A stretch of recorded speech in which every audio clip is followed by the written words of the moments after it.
If you think your life is just happening to you, you've already surrendered control. You blame the economy, your boss, your parents, your past. But here's the harsh truth. Most people aren't stuck. They're comfortable being passengers, and it gets worse. My name is Mark, and I spend way too much time thinking about human behavior, decision-making, habits, and how small daily choices compound into massive life outcomes. If you're someone who feels busy but not fulfilled, working hard but not moving forward, make sure to hit the subscribe button and give this video a thumbs up if this helps you out. Because today, we're exposing the biggest lie you've been told about your own life. Imagine waking up in a world where your time is controlled by notifications, where your mood depends on other people's opinions, where your goals were chosen by society before you even knew you had options. Dreams were collapsing faster than motivation on a Monday morning. Energy was evaporating like it had a personal grudge against your potential. Even successful people were anxious, which is rare because they're usually just stressed, not reflective. That world, it's yours. They say life is about reacting well.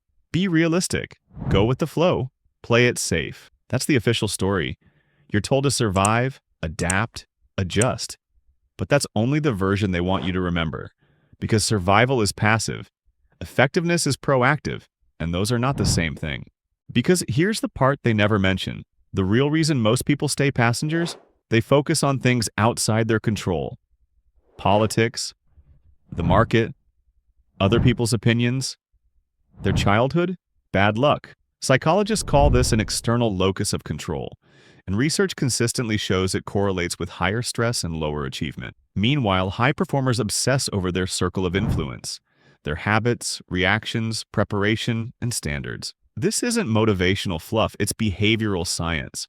When you shift focus to what you can control, your brain moves from helplessness to agency.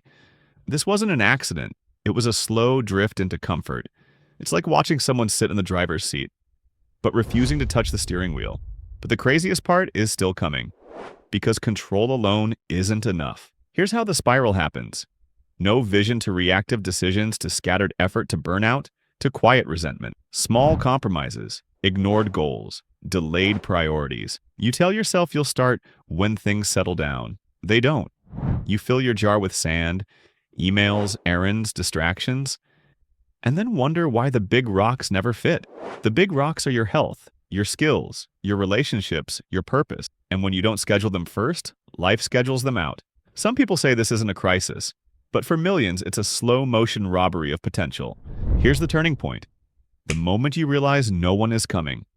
No perfect time, no magical confidence, no external rescue. This is when you either design your life or default into someone else's plan. This is when you choose to begin with the end in mind.